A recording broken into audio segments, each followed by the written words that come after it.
Welcome to Reread, where I'm rereading through the expanded universe in chronological order so you don't have to. Today we're going to go over the Knight Errant comic book series, Deluge. Now on the cover of issue 1 it says this is the sequel to the novel. I forgot it said that. And thinking back at the novel, it really doesn't connect much to that first Knight Errant series. I mean, you don't have to read the comic book to understand the book. And even if you wanted to read the comic book, there is a small insert. I forgot to mention this on my last review, but there's like 8 pages, mini pages that they made fit into the paperback of the comic book, of the, I think it's the first comic. It says, hey, for more, check out the Knight Errant comic book series, the prequel to the book. And you really don't need to read the comic book to understand the book. And by the way, you really don't need to read the book to understand this comic book, Deluge. The only mention that it has from the novel is that it mentions Darth Arcadia. Now, I get what they were trying to do. They were trying not to lose their comic book crowd, right? So you buy the first Knight Errant series, you're waiting for the second series, and you're saying, well, I missed an adventure. Well, what comic book did I miss? No, it's in the novel. But the thing is, though, you're not missing anything by not. Oh, I told you that when I read the novel. There's nothing that goes on. But the thing is, though, they don't mention hardly anything. They mention one Sith. And they don't mention any. I mean, Kara Holt comes back and goes, I'm home, like back in the Sith Empire. Nobody cares, by the way. No one's there to greet her. She's like, typical. You're like, yeah, because no one knows who you are. But anyway, Kara Holt's back at it again to rescue Republic. Rescue people and bring them to the Republic from the Sith Empire, from different Sith rule and whatnot. And the problem I have with them saying that this comic book ties directly to the novel is that it doesn't. At least put more references in. Now later on, the next series, they would put more references in to the book. But if you're putting it on the title of your comic book, you probably are saying, that tells me, hey, be sure you read the novel before you read this series. No. You can say, hey, as an extra in the middle, at the beginning, says this adventure takes place 6 months after the novel Knight Errant. You could say what time place it does, and if they want to go back and read it, they could. But on the front, first issue, the sequel to the Knight Errant novel, and it really doesn't connect at all. Now, in this one, she goes to this planet. She meets this. She runs into one of her childhood friends, Jode. Jode looks Amish. Okay, he's got the blonde hair. He's kind of, complacent, and he's got that beard but no mustache. I guess he's churning space butter and raising space barns, according to Chuck Wendig. I guess that's what he'd call it. But anyway, Jode is hooked on a drug called Deluge. They all are. And it's if they don't do what the Sith Lord says, they don't get the drug. So they'll do anything to get the drug because they're hooked on it. And there are these freedom fighters, I think they're the Devil Crew or whatever, Devil Squadron. And they're a non-profit squadron that's run out of Alderaan. And the leader is Devad. Now, Devad looks just like Kara Holt, except with long hair. It's really hard for me to separate these two because Devad and Kara Holt looked very, very similar in the comic book. And when Kara Holt, suits up and joins her squadron, unless they were calling each other names, they're each other's their other name, I wouldn't know the difference between them. So the artwork should have been added a little bit more variety or differences between the two. Don't even give them the same color hair, maybe. I don't know if you can draw the face exactly the same. I don't understand what the point was. It's almost like the artist was like, oh wait, this isn't Kara Holt talking. Let me add long hair here. Or, oh, this is Kara Holt. Let me erase some of the red long hair. I guess that solved that problem.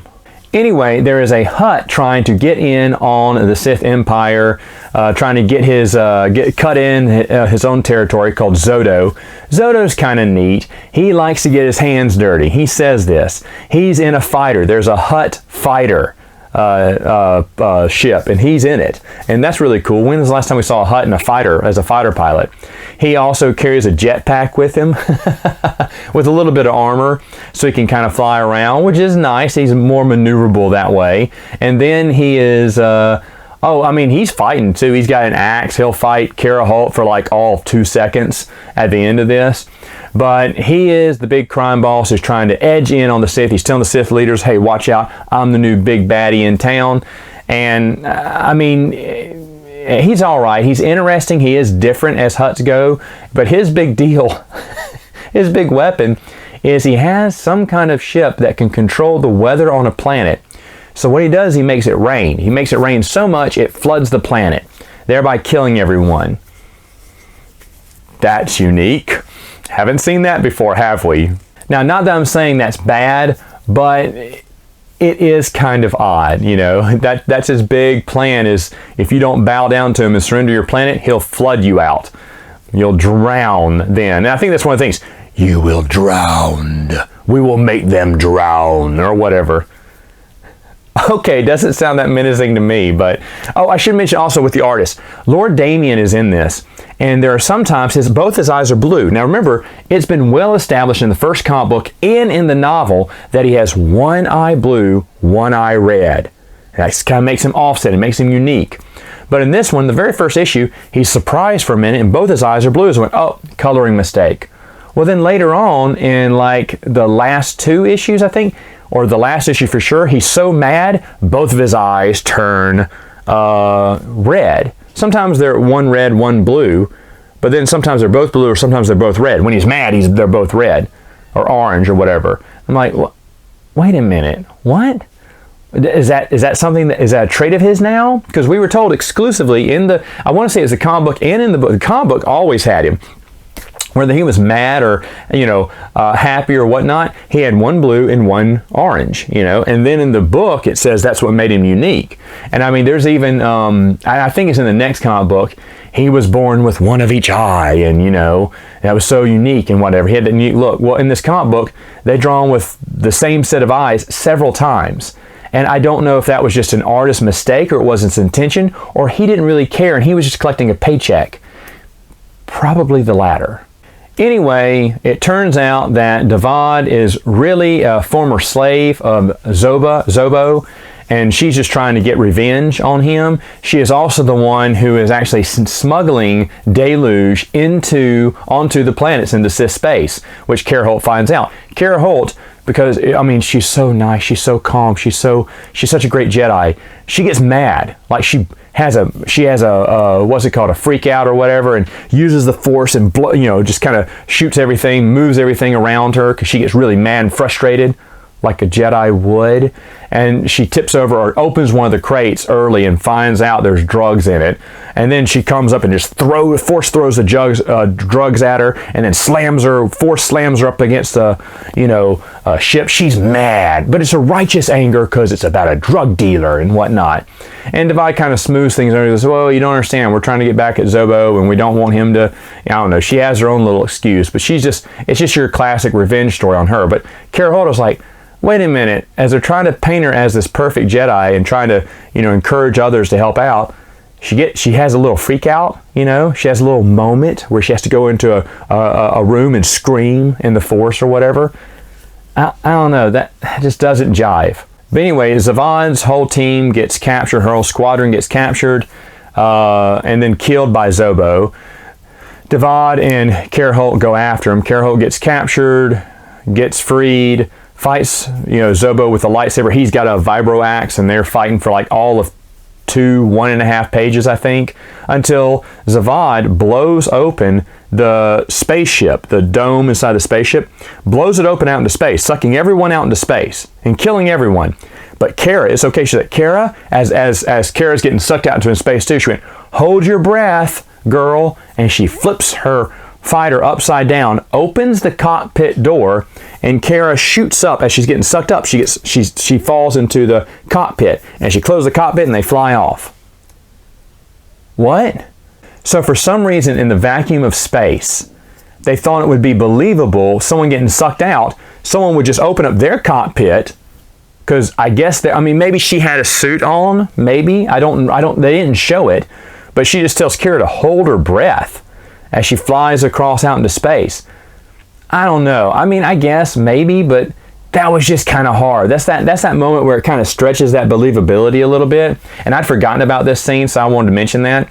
But after it's all over, Jode comes back to save the day. He has the drugs, and he decides to tell Kara that he doesn't need the drugs. He's like, the drugs made me happy. And it's a sappy moment because Kara goes, Jode, remember how you used to love to drive the submarines or whatever they're called, sub ships? He went, yes, I did. It was always my passion as a child. She went, I remember that. You were never happier until you got to drive your first sub ship. You were a pro, a natural. And I was like, is this a soap opera? What? And I don't care. Oh, it's called Flood. So guess what happens? Yeah, he pilots the subs at the end and saves the planet from drowning, or saves some slaves from drowning. Oh, that was the payoff. Kind of stretching there, aren't we? But in the end, Jode is free and clear from the drug. He never wants it again. He's going to be a good submarine captain, I guess, and save the planet, because now that we don't have the Zobo around to flood planets anymore, I guess he'll be of some use. Zavad's like, Kara, I'm off to do my own thing. You go, girl. And Kara's like, okay. And then, of course, at the end, Zobo actually got captured. He wakes up, he's like, whoa, where am I? Where am I? And he's captured in it looks like a hut bed or an iron lung, but they captured him in this iron lung or whatnot. You can still see his face and his body, but his hands are locked in this, domed chair or whatnot. And Lord Damien's there. This is the one who's got the both orange eyes. He went, now it's my turn to get my hands dirty and, torture you or whatnot. So I guess Zobo meets his fate by the Sith. Ooh, this comic book is worse than I imagined. Again, I like the general idea of a Jedi on just a strict rescue mission, mission of mercy during war times. Going into the enemy camps and freeing as many of the people that are oppressed underneath the Sith out into the land of the free, the Republic. I like that idea. This is not the way to execute it.